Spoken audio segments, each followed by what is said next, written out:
mau kita ambil ya, yang mau kita dapatkan dalam satu satuan waktu, misalnya dalam 1 tahun itu 2 sampai 3, maka bisa jadi semuanya bisa kita capai. Jadi 2 sampai 3 sasaran tersebut bisa kita realisasikan dengan baik.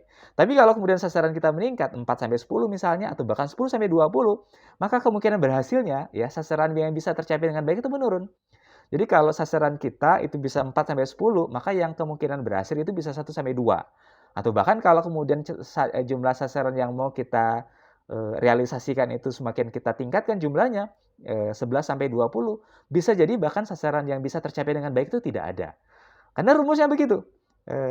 Kakak semua ya, Bapak Ibu semua. Jadi memang rumusnya begitu. Ini rumus yang disampaikan oleh Chris McChesney ya, Sincope. Beliau menuliskan ini dalam bukunya yang berjudul 4 Disiplin dalam Eksekusi. Jadi sering sekali ketidakmampuan seseorang dalam eksekusi itu adalah karena sasarannya terlalu banyak, membuat dia jadi tidak fokus ya. Jadi sasarannya terlalu banyak membuat dia tidak fokus.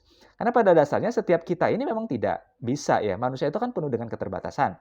Energinya terbatas, waktunya juga terbatas, pikirannya juga terbatas, sehingga kemudian tidak semua kebaikan ya, tidak semua rencana, tidak semua sasaran itu bisa dia eksekusi. Walaupun sasaran atau rencana itu adalah sesuatu yang baik. Jadi memang rumusnya kan begitu ya. Jadi tidak semua kebaikan itu bisa dilakukan.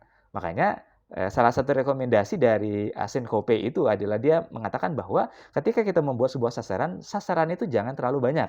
Jadi 2 sampai 3 saja. Kenapa? Karena kalau 2 sampai 3 saja, maka bisa jadi 2 sampai 3-nya bisa kita capai. Tapi kalau kemudian banyak sasaran yang mau kita capai, bagaimana caranya? Nah, kita bermain pada satu satuan waktu.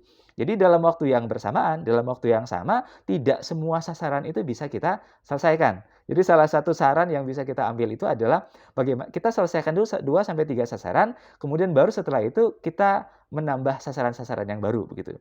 Nah, ini alasan yang pertama. Jadi kenapa kemudian banyak orang yang gagal tidak berhasil untuk merealisasikan proyeksinya, rencana-rencananya, ya, rencana-rencana kebaikan yang dilakukan ya dalam satu satuan waktu, misalnya dalam 1 tahun adalah karena tidak fokus, sasarannya terlalu banyak. Gitu ya. Nah, kenapa sasaran yang banyak itu ya, kenapa punya sasaran banyak itu sering dianggap positif ya? Saya kira begini, ketika kita berbicara tentang sebuah perusahaan, para pemimpin-pemimpin perusahaan itu pasti mengerti bahwa punya sasaran yang terlalu banyak itu tidak bagus begitu ya. Punya sasaran yang terlalu banyak itu tidak bagus, membuat jadi tidak fokus.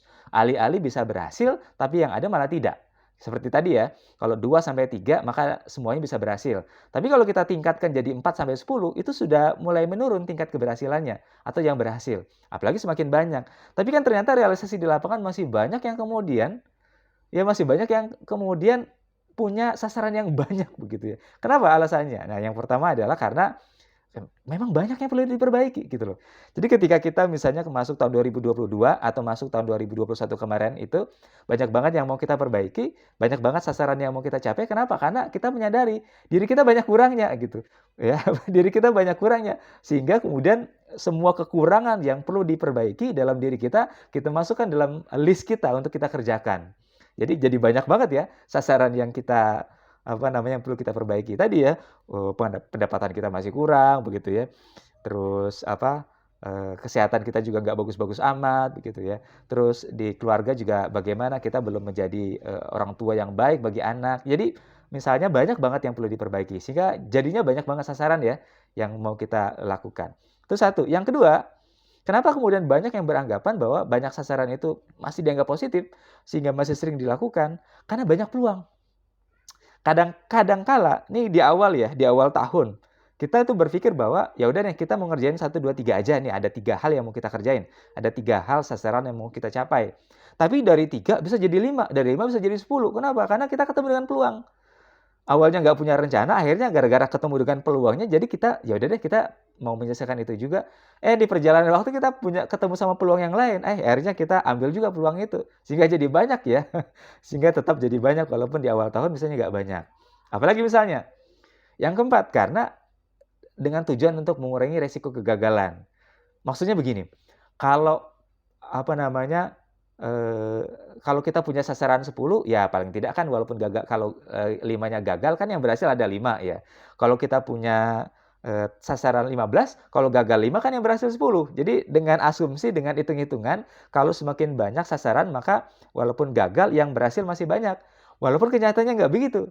Justru kalau semakin banyak, maka kemungkinan besar semuanya bisa gagal. Seperti yang tadi saya sampaikan ya, kalau 1-3, maka kemungkinan besar semuanya berhasil. Tapi kalau sudah 4 lewat sampai 10, maka yang berhasil paling 1 atau 2. Tapi kalau sudah di atas 10, 11 ke atas, maka kemungkinan besar semuanya bisa gagal, bisa tidak tercapai.